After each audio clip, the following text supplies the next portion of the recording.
Students, आज हम लोग स्टार्ट करेंगे question 19। From the following particulars calculate cash flow from investing activities. यहाँ जो पार्टिकुलर्स दिया हुआ है इसके हेल्प से cash flow from investing activities calculate करना है।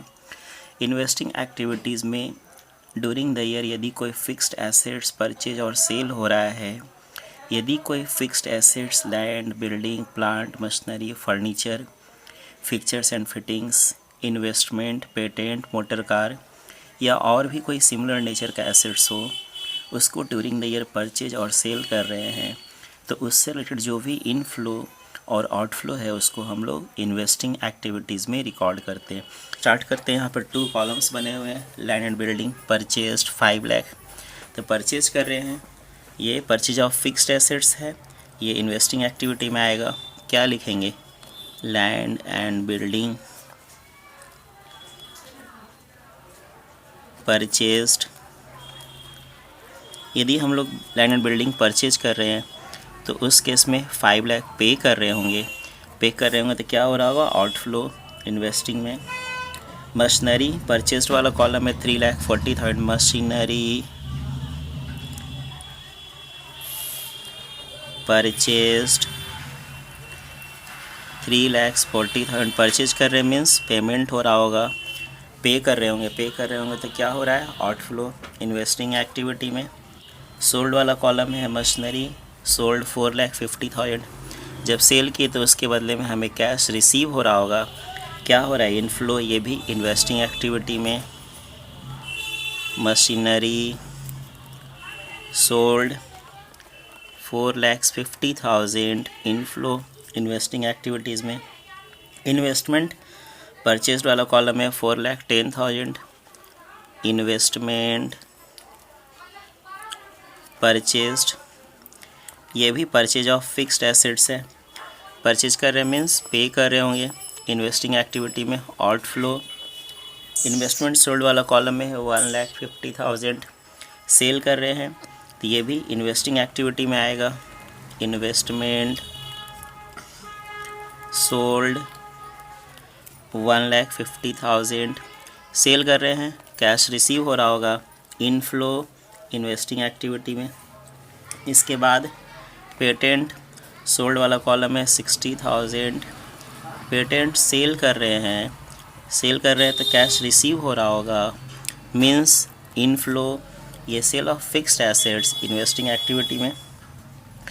Dividend received on shares held as investment, किसी कंपनी का शेयर और डिवेंचर परचेज किए हैं, किसी कंपनी में पैसा इन्वेस्ट किए हैं तो ये इन्वेस्टमेंट परचेज्ड इन्वेस्टिंग एक्टिविटी में आएगा क्योंकि ये परचेज ऑफ फिक्स्ड एसेट्स है। अब उस इन्वेस्टमेंट के अगेंस्ट में इंटरेस्ट रिसीव हो रहा है और डिविडेंड रिसीव हो रहा है, तो ये जो इंटरेस्ट और डिविडेंड रिसीव हो रहा है ये उस इन्वेस्टमेंट से रिलेटेड है, ये उस इन्वेस्टिंग एक्टिविटीज़ का पार्ट है, ये भी इन्वेस्टिंग एक्टिविटीज़ में ही आएगा। ना हम इन्वेस्ट करते, ना इंटरेस्ट और डिविडेंड रिसीव होता, इसलिए ये जो इंटरेस्ट और डिविडेंड रिसीव हो रहा है ये उस इन्वेस्टमेंट से रिलेटेड है, ये उस इन्वेस्टिंग एक्टिविटीज़ का पार्ट है, ये इन्वेस्टिंग एक्टिविटीज़ में ही आएगा।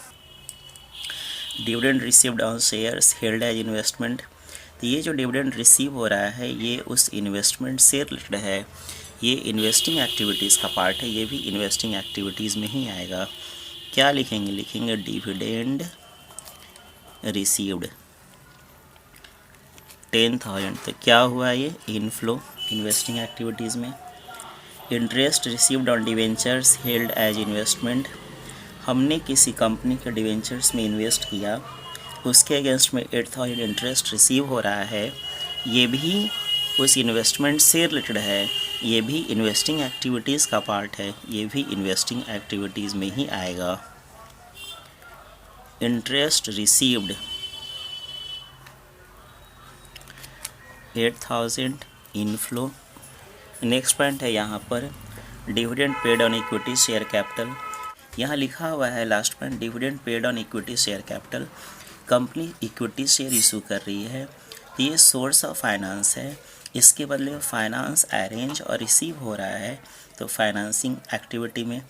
अब उस इक्विटी शेयर के अगेंस्ट में कंपनी डिविडेंड पे कर रही है तो ये डिविडेंड सोर्स ऑफ फाइनेंस से रिलेटेड है, ये फाइनेंसिंग एक्टिविटी का पार्ट है। तो ये dividend paid on equity share ये फाइनेंसिंग एक्टिविटी में आएगा, क्योंकि ना कंपनी शेयर इशू करती ना कंपनी को डिविडेंड पे करना पड़ता, इसलिए dividend paid on equity share capital ये सोर्स ऑफ फाइनेंस से रिलेटेड है, ये फाइनेंसिंग एक्टिविटी का पार्ट है, ये फाइनेंसिंग एक्टिविटी में आएगा, मीन्स इन्वेस्टिंग में नहीं आएगा। आइए नेटिंग करते हैं। आउटफ्लो है यहाँ 5 लाख, यहाँ 3,40,000 8,40,000 प्लस 4,10,000 आउटफ्लो हो गया, टोटल 12,50,000 आउटफ्लो। इनफ्लो हो रहा है 4,50,000 यहाँ से 1,50,000 6 lakh plus 6,60,000 plus 10,000 6,70,000 plus 8,000 6,78,000 inflow हो रहा है 6,78,000। 12,50,000 आउटफ्लो हो रहा है, मीन्स आउटफ्लो ग्रेटर है, आउटफ्लो ज़्यादा है, दोनों के बीच 5,72,000 का डिफरेंस है, मीन्स जितना इनफ्लो हुआ उससे 5,72,000 एक्सेस आउटफ्लो हुआ, जितना पैसा इन्वेस्टिंग एक्टिविटी से इनफ्लो हुआ उससे 5,72,000 एक्सेस आउटफ्लो हुआ। क्या लिखेंगे? Net cash used in investing activity. Okay, thank you. Question complete.